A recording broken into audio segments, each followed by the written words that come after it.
Thank you. Thank you, Madam Speaker. And thank you most kindly for allowing me to participate in this budget debate for the financial year of 2025.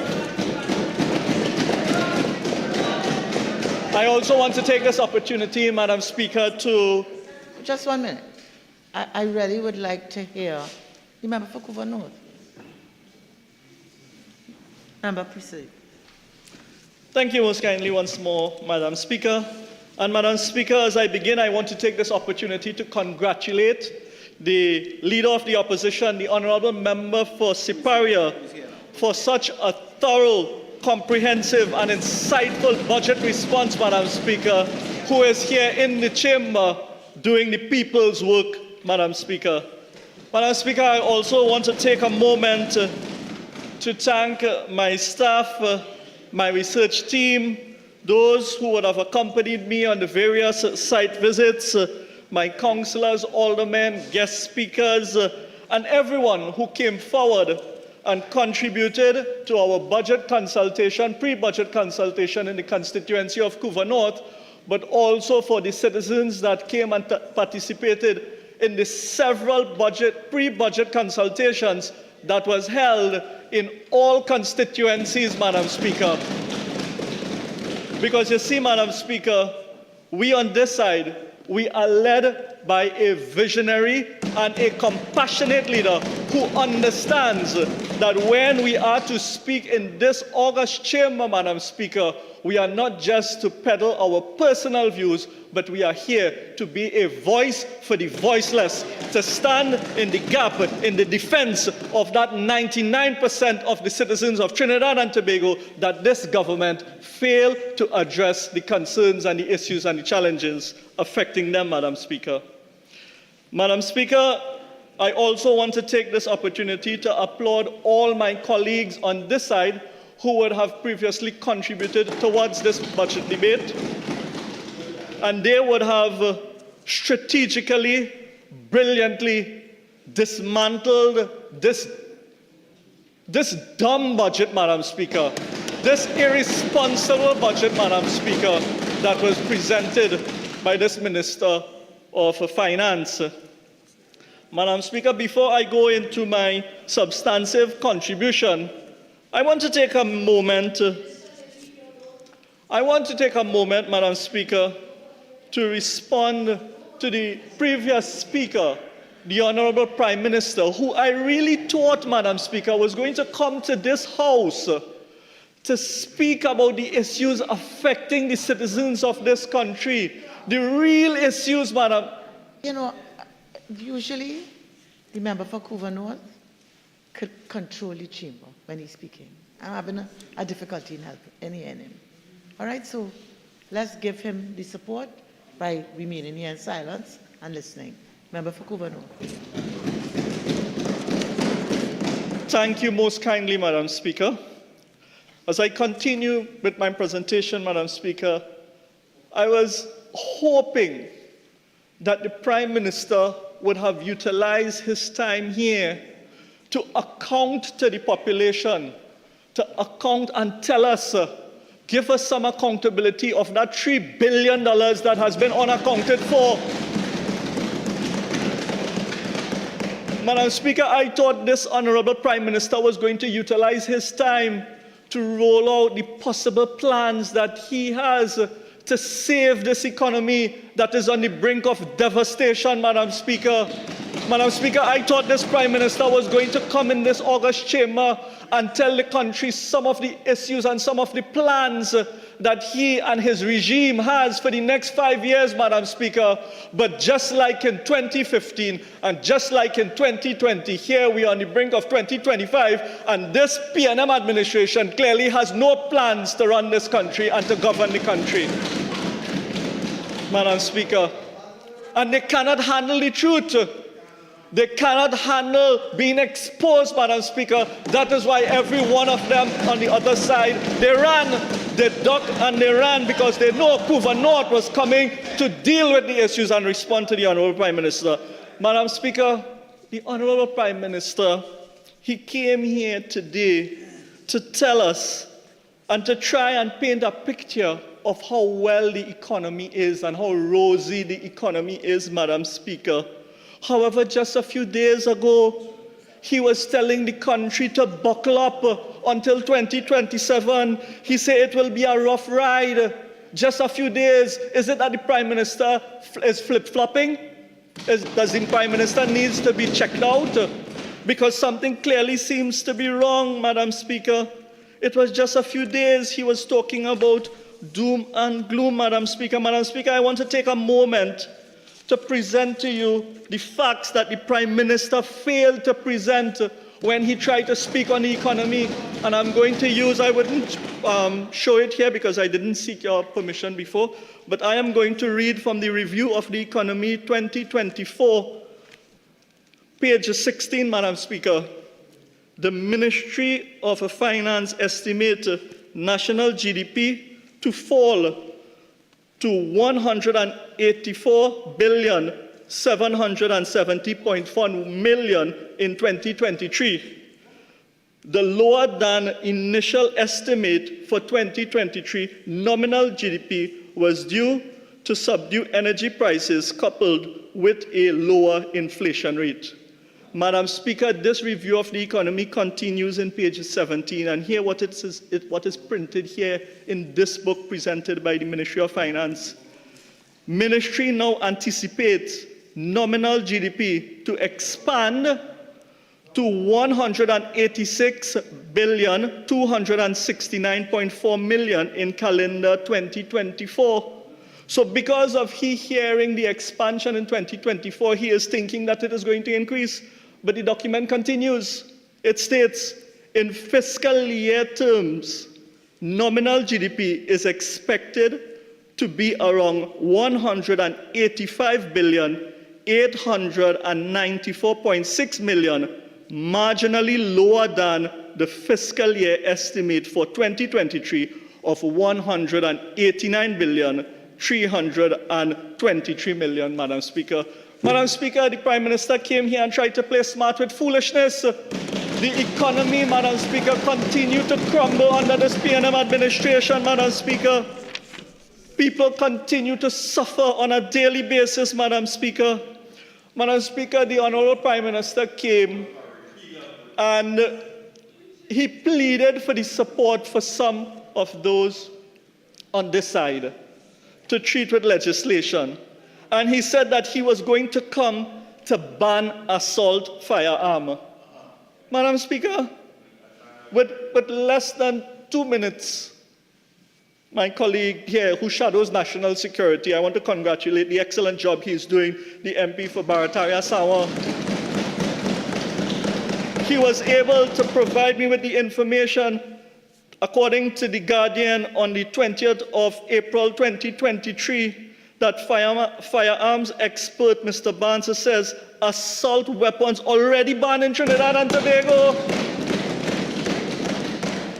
And you know, when the Prime Minister was presenting that dumb statement, colleagues on this side was trying to guide him and show him the light. But he just seemed hell-bent on coming to this parliament with dumb statement after dumb statement after dumb statement. Madam Speaker, he went on to speak about the government authority stops at the front door and doesn't get into your bedroom. Well, I wouldn't say much about this, Madam Speaker, because the Prime Minister has ventilated that, where in his response to domestic violence crime, serious crime in Trinidad and Tobago, serious murder in this country, real issues where over 4,500 persons have been murdered in this country. His response to the women of Trinidad and Tobago was to choose your man wisely. And now he coming to say that the government authority stops at the front door. Madam Speaker, in my constituency of Couva North, may his soul rest in peace, young Mr. Nanlal was shot inside his bedroom trying to protect his wife. Right in my constituency, I continue to express my condolences to the Nanlal family. Good people, law-abiding citizens, role models in our society had to be a victim of crime inside their bedroom. This is why, Madam Speaker, our leader has made it clear that the government authority is not going to stop by the doorway. The government authority is going to help citizens outside their home and inside their home with stand your ground legislation, where if an intruder comes into your home, they comes into your bedroom, the law will protect your family. The law will protect the citizens of Trinidad and Tobago, Madam Speaker. So this dumb sort of statement that the Prime Minister wants to come here with today, Madam Speaker, we're not going to fall for that. We're not going to fall for that, Madam Speaker. And he sat here and, well, he presented, the Honorable Prime Minister presented here, Madam Speaker, having issues with the Member of Parliament, the Member of Parliament for Pointe-à-Pierre, who shadows the Ministry of Energy. And I want to congratulate the MP for Pointe-à-Pierre on that Dragon Blast presentation he gave this Parliament. And I use this opportunity, Madam Speaker, to wish greetings, best greetings to my colleague, the MP for Pointe-à-Pierre, and members of the Chinese community on this day of Double 10. We wish them all the best. Madam Speaker, the Prime Minister came and spoke about rising electricity rates when the leader of the opposition exposed this government for their possible intention where electricity rates, where the cost of electricity can increase, Madam Speaker, and the member for Princess Tong as well, Madam Speaker, my colleague, the member for Princess Tong, he also exposed this administration playing smart with foolishness of having intention of increasing utility rates, Madam Speaker. Madam Speaker, when the Prime Minister started speaking on the raising of electricity rates, you know what transpired? Some circus music went off and a member was asked to walk out the chamber because it seems as though they were joking at him on this side. They were joking at the Honorable Prime Minister, and I now understand why he had to tell Tobago West tonight was only for good behavior. But it looked like he didn't tell the Honorable Member before the Prime Minister came into the House for the sit-in that the sit-in should be for good behavior.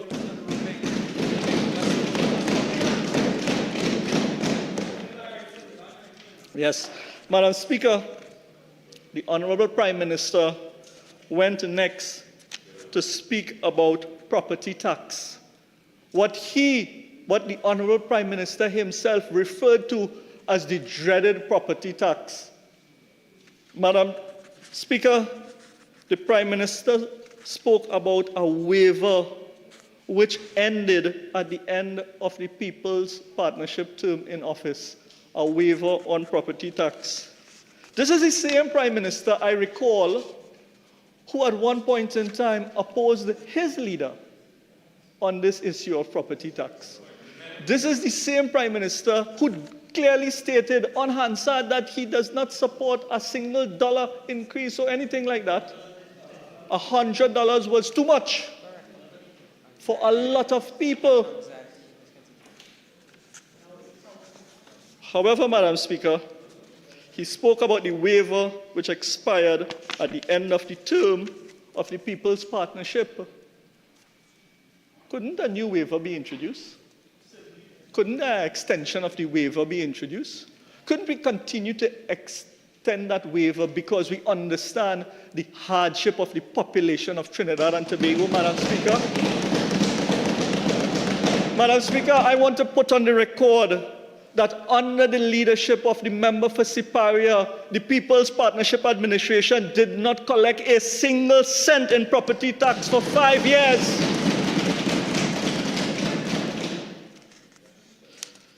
The Honorable Prime Minister came to tell this Parliament and to tell the country that the government is levying and collecting property tax at 2%, but the People's Partnership wanted to collect at 7%. How the Prime Minister will come with such a dumb statement because the Honorable Prime Minister knows for 5 years the People's Partnership did not collect any property tax. Well, I recognize on the issue of the $400 million for himself, that is the Honorable Prime Minister, the increase in the allocation. The Prime Minister himself, he had nothing to say. The Prime Minister could not respond to the allegations raised by the Honorable Member for Superior West, Madam Speaker, had nothing to say.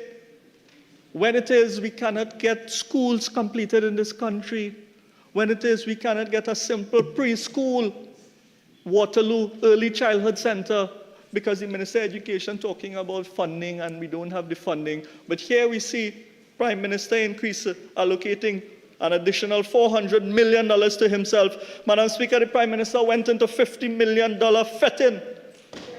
A $50 million expense for fetting, Madam Speaker. Madam Speaker, you know what he did? He went about blaming, being the Minister for UDCOT, blaming the UNC, blaming how much the People's Partnership spent when the People's Partnership did not collect a cent in taxes, additional taxes or anything like that. He went about blaming UDCOT, blaming the People's Partnership, blaming the member for Superior, Madam Speaker. When at this point in time, this country have to ensure that we get value for money being spent. When we come here to deal with a budget where agriculture has been cut by more than $200 million, Madam Speaker. Agriculture experiencing a cut, and I will come to that just now, because of the fact that the Minister of Finance want to ensure that he prioritizes, he spend an additional $50 million. Increase, Madam Speaker, an increase in the allocation from less than $1 million to more than $50 million to FET. Madam Speaker, is it a FET or is it for election bribe? What is it? Promoters, withdraw that. I withdraw, and I ask, is it an election incentive that is now going to be considered, that the Prime Minister will be responsible for, Madam Speaker? Madam Speaker, the Prime Minister, well, he couldn't say anything about my colleague, the member for Oropouche East, with such a powerful presentation by the Lion for Oropouche East, Madam Speaker. The Prime Minister, the only thing that he could have responded to the member from Oropouche East is that the member for Oropouche East is calling for the passport to be taken away. Madam Speaker, we have no issues with the Honorable Prime Minister traveling. We have no issues whatsoever. And I have consulted my leader, who told me the same. My leader endorsed that statement, Madam Speaker. However, what we have an issue with, Madam Speaker, is a Prime Minister traveled 390 days, Madam Speaker, and brought back nothing to this country. No jobs, no investment, nothing for the people, Madam Speaker. Well, I come into that just now because the Prime Minister spoke about his multiple destinations where he would have enjoyed certain, what we see pictures where the Prime Minister would have enjoyed certain golf courses. However, the Honorable Prime Minister indicated that he had to travel to Ghana. All well and good, and being a guest and so forth at Ghana and representing the country at Ghana. We're okay with that. Some of us might have given the thumbs up and liked the photo and stuff on the socials. However, Madam Speaker, when the Honorable Prime Minister returned from Ghana, he made a big announcement that we was going to get yam coming from Ghana. Madam Speaker, the country is still waiting. Where is the yam from Ghana that the Prime Minister once promised? No yam. It's just like the plywood factory. No plywood factory. And my colleague from Oropouche East will say more on that on the pavement. Madam Speaker, it is very sad. It's very, very sad when it is a Prime Minister who has the opportunity to come in this august chamber and present the plans, policies, and programs for the people of Trinidad and Tobago, could waste 55 minutes of parliamentary time and deliver absolutely a dumb statement.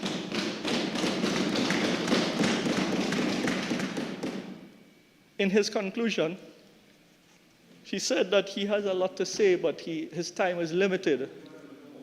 I want to tell the Prime Minister that his time is limited, and that airport that he wants to speak about in Tobago, which this administration may not be able to complete, that when we, on this side, complete the A&R Robinson Airport, a project that would have been started since the People's Partnership Administration, 9 years, and they have not completed that project in Tobago, that when we return to office, Madam Speaker, we on this side will complete that project for the people of Tobago, and a lot of his friends, Bullet and others, who he enjoy the company of, those friends of his who he wanted to enjoy that $50 million for entertainment, is not going to also be able, as he said, to frequent that airport.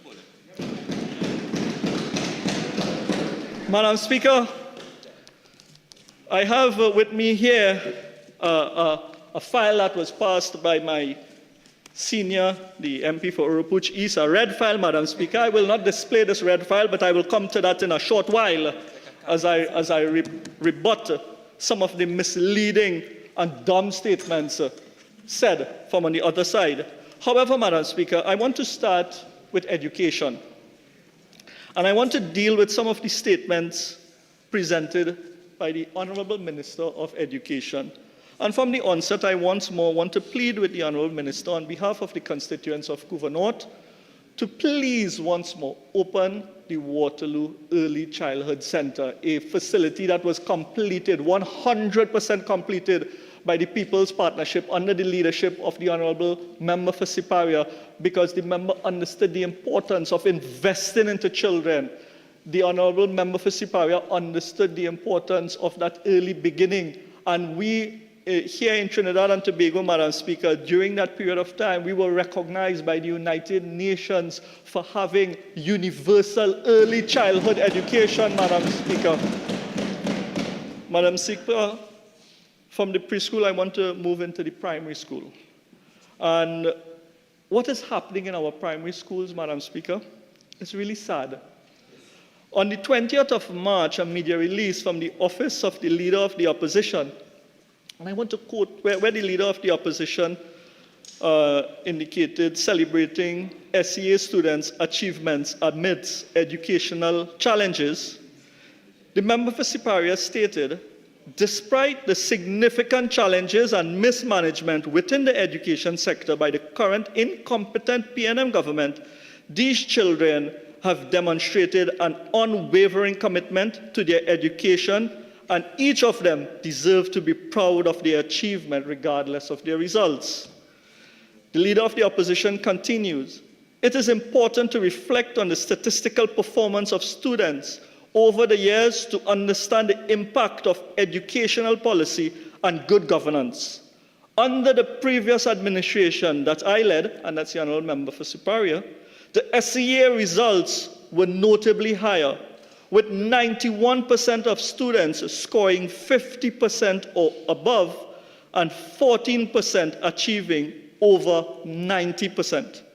This period saw significant investment and reform in education and yielded positive outcomes. And I want to congratulate the member for Siparia for such wonderful performance during that time.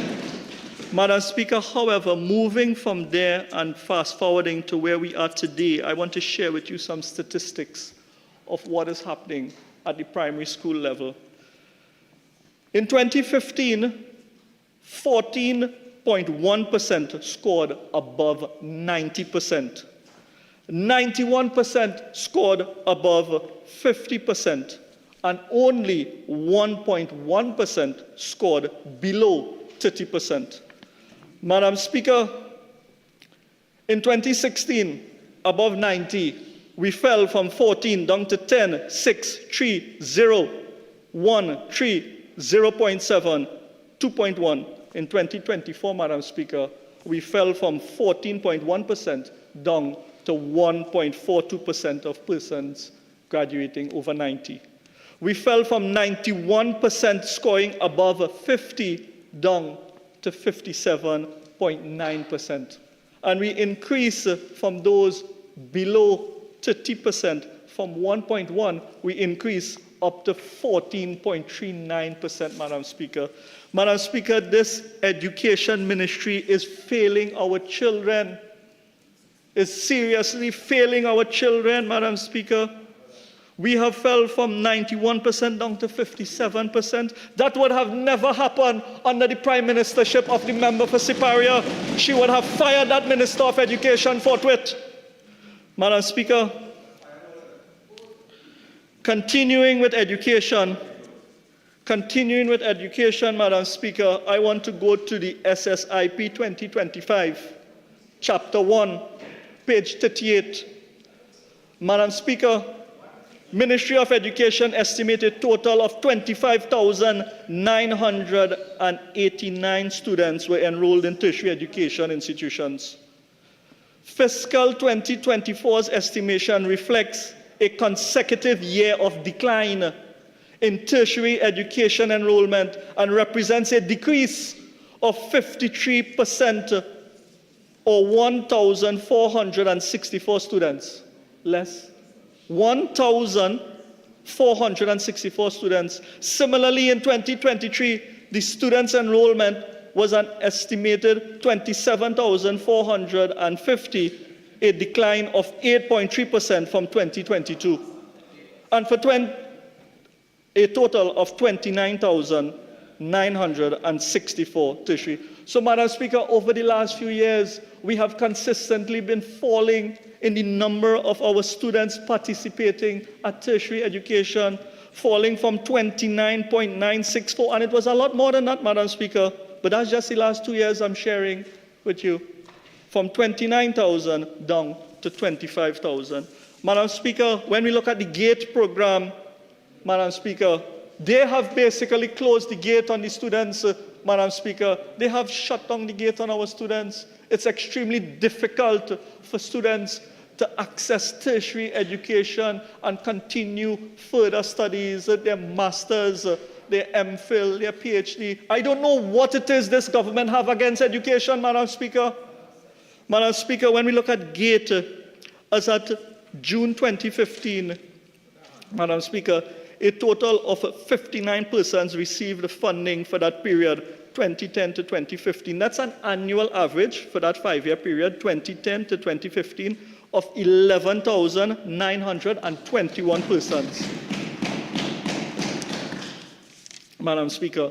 And Madam Speaker, when we compare that to during this regime term in office over the last few years, from 2016 to 2024, it has fallen from 11,921 persons down to 9,293, Madam Speaker. Again, lesser students are able to access GATE. And the sad thing, Madam Speaker, these students now have to borrow, they have to beg, they have to hold barbecue fundraiser, the family have to chip up and contribute to send them for university education. And you know the sad thing, Madam Speaker, when they come out of school, they cannot find jobs in our society. They cannot find jobs, Madam Speaker, and I will go to the unemployment rate, because the unemployment rate in this country, Madam Speaker, is a serious issue. And I want to read here in this year, in the first quarter of 2024, the unemployment rate in Trinidad and Tobago increased to 5.4% compared to 4.1% in the fourth quarter of 2023 and 4.9% in the first quarter of 2023. The size of labor force fell again by 10,100 persons during the first 3 months of the calendar year. Only in the first 3 months of the calendar year of 2024, it has fallen by a further 10,100 persons. Madam Speaker, since this government has come into office, Madam Speaker, over 60,000 persons have lost their jobs.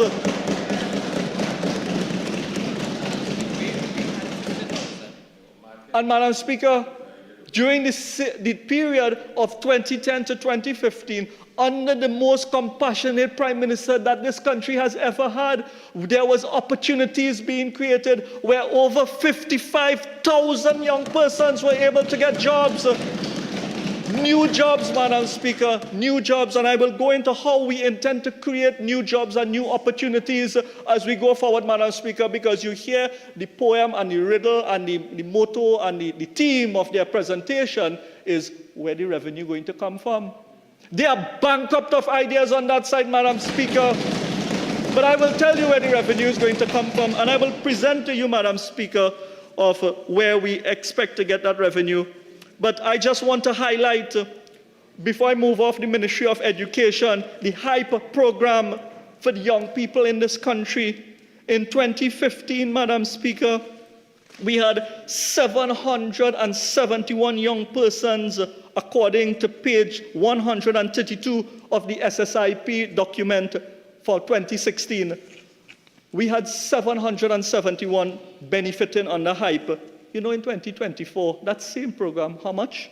That has fallen to 206. And they want to talk about the helping young people in this country. Madam Speaker, the allocation towards that program in 2014 was 42,872,000. Last year, 2023, the actual expenditure for that program was 13 million, falling from 42 million down to 13 million, Madam Speaker.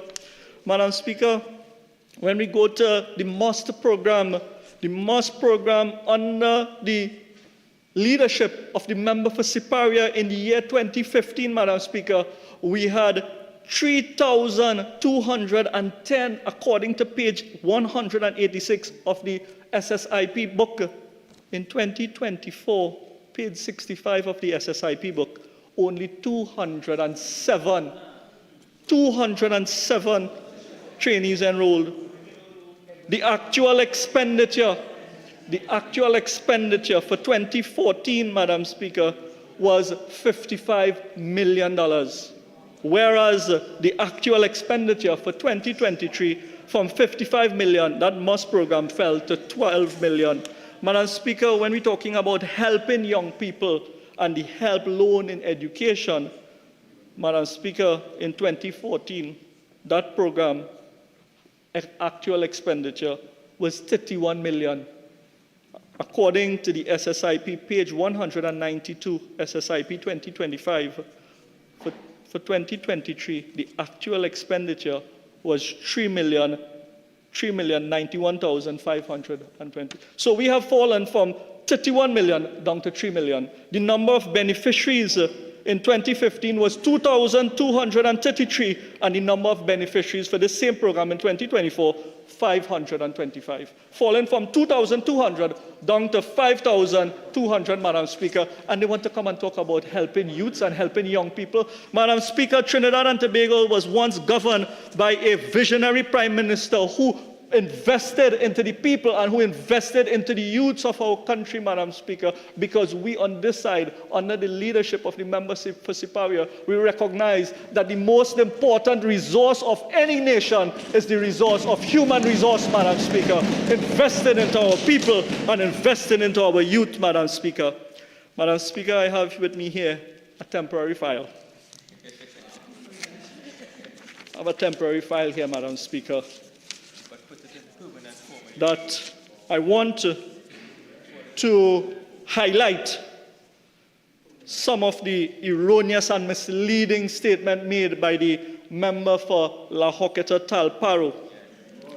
Madam Speaker, the member for La Hoqueta Talparo, well, with respect to the 100 schools that the member spoke about, I believe my colleague from Couva South would have responded for that, and so too would my other colleague, the legend, the Honorable Dr. Tim Gopi Singh, would have stood in this house also and called out all.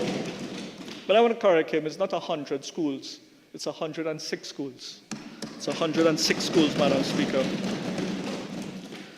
So with respect to the program, well, I will go into the Tucker Valley. Madam Speaker, the member for La Hoqueta Talparo really came here and just made a bunch of dumb statements. I don't really have anything much more to say to him other than, Madam Speaker, and I will deal with the Youth in Agriculture program shortly, because I visited sites myself and I had first-hand view, but I also want to deal with the CCC program, Civilian Conservation Corps program, which happens to fall under the Ministry of Youth Development and National Service. Because you see, Madam Speaker, this was a program where in 2015, we would have had approximately 2,400 trainees registered under the CCC. You know how much, according to page 126 of the SSIP book for 2025, have registered trainees? 921. This program has fallen from 2,400 down to 900. But in 2015, Madam Speaker, the program was well funded with $54 million. However, in 2023, where we have only 863, it received 41 million. We have to do some further investigation and look into how it is that 41 million has actually been spent, Madam Speaker. And we have to ask the question, where the money gone? Because a lot less benefiting from this program is almost close to the same amount being allocated. So we have to look at it. I want to deal with YTEP. YTEP, Madam Speaker, I would have benefited from YTEP back in the days before I did engineering. I did the program down at the Faizabad Composite School, it was called at that time. The YTEP program would have provided great opportunities, right?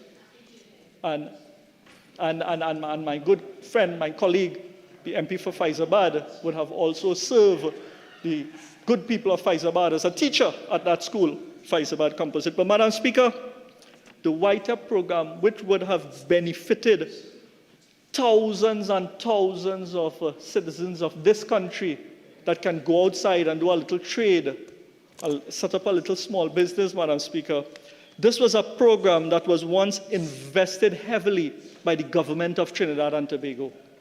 The government of the People's Partnership in 2015 invested $110,000 into YTEP, Madam Speaker. We had a total from 2010 to 2015, 17,928 trainees benefiting from YTEP, Madam Speaker. Madam Speaker, you know what has happened to this program under this Ministry of Education, still under the Ministry of Education? That program, the number of trainees has fallen from 2,300 down to 1,500, and the funding for that program, Madam Speaker, from 110 million has now been cut down to 41 million. Cut down YTEP down to 41 million and increase the Prime Minister's entertainment budget from less than 1 million to $50 million. That is where the money going. That is where the money going, Madam Speaker. So, Madam Speaker, it seems as though I heard one of the member on that side speaking about soca. It seems as in that side is only fet after fet after fet after fet. That is what this budget is about for the Honorable Prime Minister. That this budget seems to be a fet budget for the Prime Minister's office. Madam Speaker, I want to take a moment, before I go into the consultation report from the constituency, I want to take a moment and treat with the budget itself, Madam Speaker. Because you see, this budget that was delivered by the Minister of Finance, Madam Speaker, appears to be one of the most, I already call it a dumb budget, but the title of this budget, Madam Speaker, seems to be very duplicitous. Duplicitous title, Madam Speaker, because it is saying, steadfast and resolute, forging pathways to prosperity. Forging pathways to prosperity, Madam Speaker, but I cannot help and ask the Honourable Minister to please tell us, in your winding up, forging pathways to prosperity for who? Pathways to prosperity surely cannot be for those who have been recusing themselves from cabinet because they, their friends, their families and financiers were financially benefiting from pathways to prosperity. It cannot be for them. No, Madam Speaker.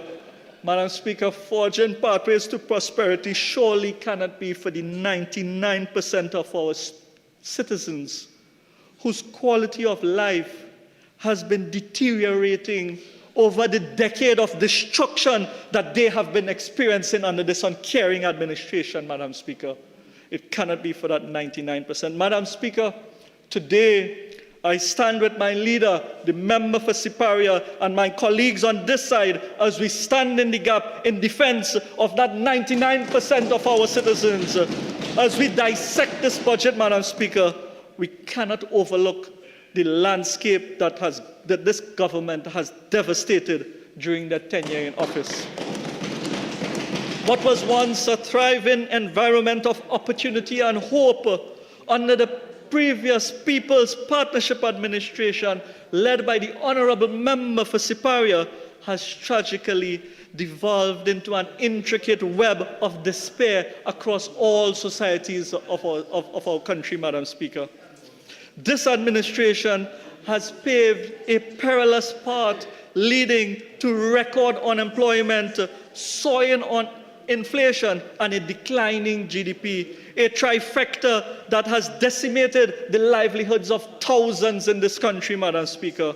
Madam Speaker, this budget presented fails to address these critical issues, and instead it offers a superficial facade neglecting the cries of a populace yearning for genuine change.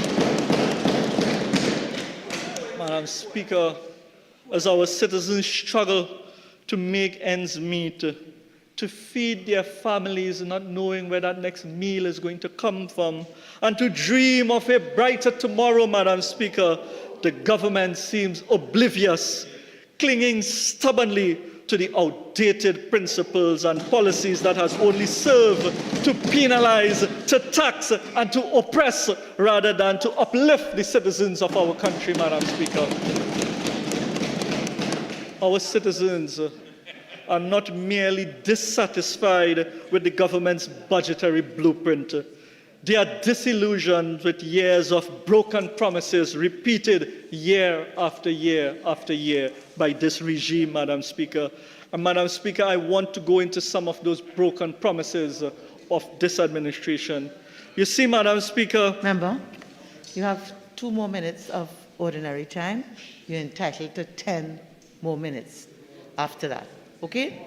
Thank you most kindly. Sure. Thank you most kindly, Madam Speaker. Madam Speaker, unfortunately, I did not get the opportunity to use this red folder. However, I will surely make good use of it on Sunday morning press briefing if I'm allowed the opportunity, or we will meet on the pavement and we will deal with it accordingly. Madam Speaker, I want to highlight the underutilization of the allocation or the over-budgeting and the underspending of this administration, Madam Speaker. Because you see, I'm going to present the issue relating to the Ministry of Agriculture, Land and Fisheries and its budgetary allocation and show how little this government really values the sector. Madam Speaker, this government promised to improve agriculture, but in truth and in fact, Madam Speaker, what we have seen happening to the Ministry of Agriculture, in 2018, the development program allocated $45 million for development program, but only $21 million being utilized. In 2019, $70 million was allocated for their development program, but only $8.4 million was utilized, less than 12%. In 2020, $64 million was allocated, but only $22 million was utilized. Similarly, in 2021, $49 million allocated, $14 million utilized. In 2022, $68 million allocated, $24 million being utilized. In 2023, Madam Speaker, they allocated $110 million to the development program of agriculture, but when we drill down in the books, they say the devil is in the details. And when we look for what is really happening, only $25 million was utilized, Madam Speaker. Madam Speaker, we don't know what the actual figure for 2024 is, but based on the trend that we have seen, we expect nothing different. In 2025, the development program is allocated 73 million, but based on this government history, we expect little or nothing to be done for this upcoming fiscal period, Madam Speaker. In contrast to this, however, Madam Speaker, it would be remiss of me if I don't point out that in 2015, under the leadership of the member for Siparia, this same development program received the actual utilization was $139 million was utilized in agriculture.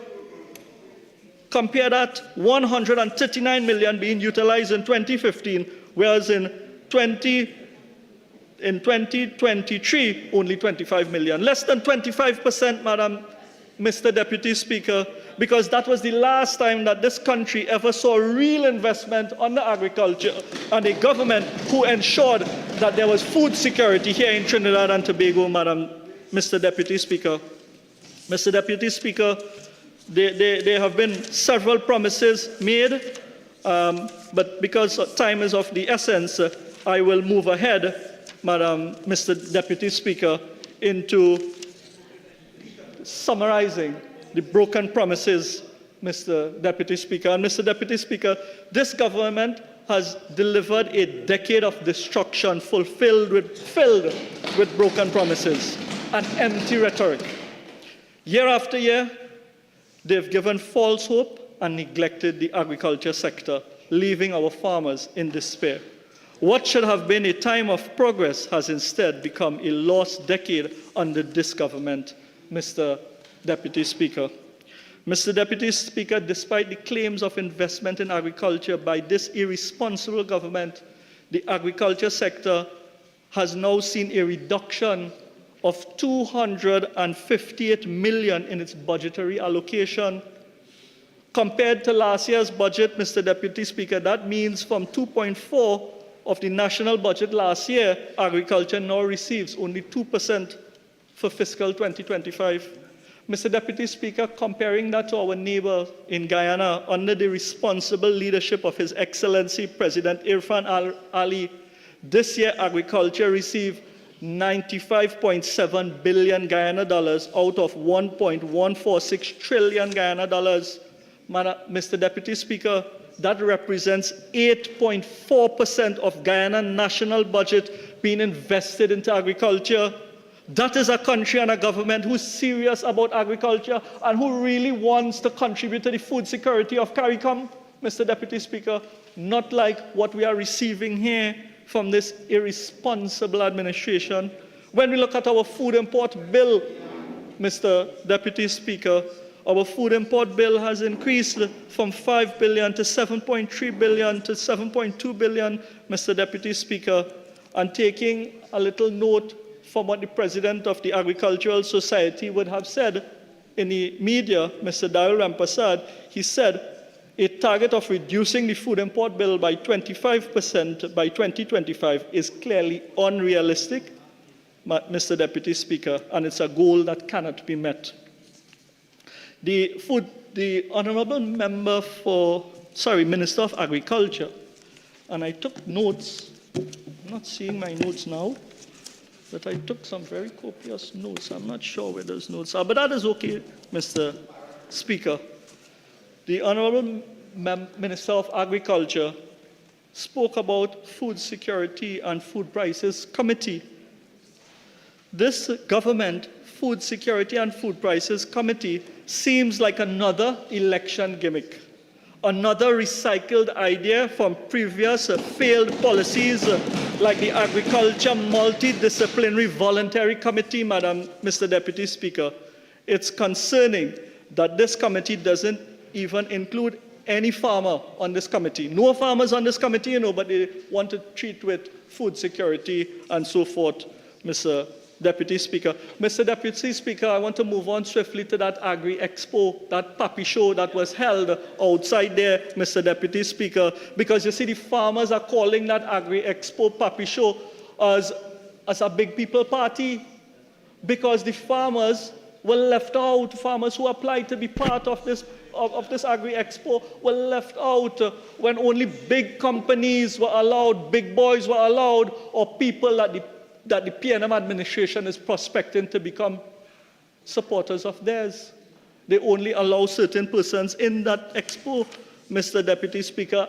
Mr. Deputy Speaker, 20 million and more invested into Big People Party. That is why we say this budget represents fet after fet after fet after fet for this Prime Minister and his regime. While they boast about the success in their farm-to-table program that they claim to be a success, in 2024, 479 million worth of vegetables and tubers still imported, while our country's vegetable production has fallen by 22.9%. Mr. Deputy Speaker, I want to swiftly run into that YAPA program, that Youth in Agriculture Homestead program, because you see, just last week I received a video of a location in Tucker Valley. It's a nice 3D fence with a banner on the fence with the shade and Youth in Agriculture and stuff on that banner, Mr. Deputy Speaker. I believe it was about 2 months ago where the Prime Minister himself would have gone and cut a ribbon for that Youth in Agriculture program there in Tucker Valley. They had beds well tilled, well molded, and they had young people claiming that they were going to teach them about seedlings in the open and how agriculture and greenhouse and so forth. 2 months have passed. Day has followed night, and you know what has happened, Mr. Deputy Speaker? That area now is overgrown with bush. Bush up to their waist. And I will place the video on my page so that the farmers can see and the youths can see how this government cannot be trusted, Mr. Deputy Speaker. They continuously attempt to hoodwink and mislead and fool the population with their dumb PNM propaganda, Mr. Deputy Speaker. But I will have more to say on that, on the pavement. I will say more on that, Mr. Deputy Speaker. So, Mr. Deputy Speaker, I went on a trip to Marpa Farms to see for myself what was happening at Marpa Farms, Mr. Deputy Speaker. Because after Marpa Farms being closed for many years, it took a People's Partnership Administration to reactivate Marpa Farms, to invest into Marpa Farms, Mr. Deputy Speaker. What was reopened in 2014 under the leadership of the member for Siparia with over 50,000 citrus trees and so on. Over 50,000 citrus trees. Now today, Mr. Deputy Speaker, has only 100 plants. May I have about 2 more minutes? Thank you very much. Marpa Farms destroyed by this administration, Mr. Deputy Speaker. Fisheries, we have been pleading with them to address the issues affecting the fisher folk. We have been pleading with them.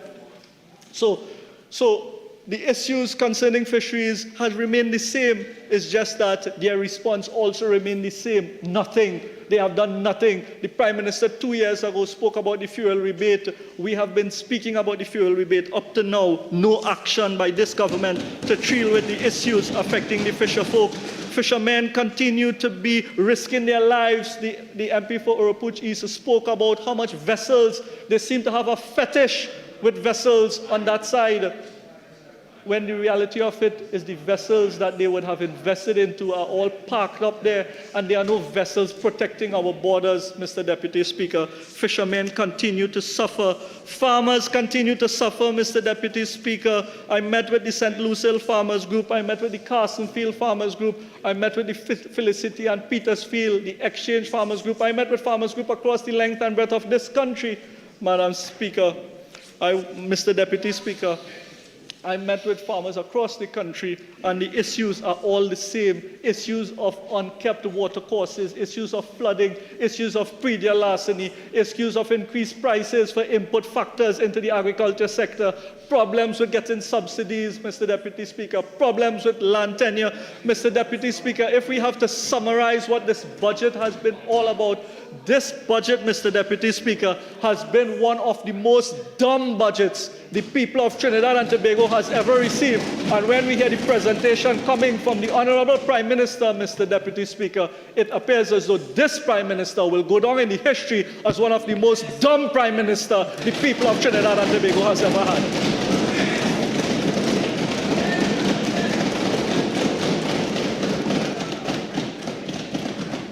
I recognize the Honorable Minister of Finance.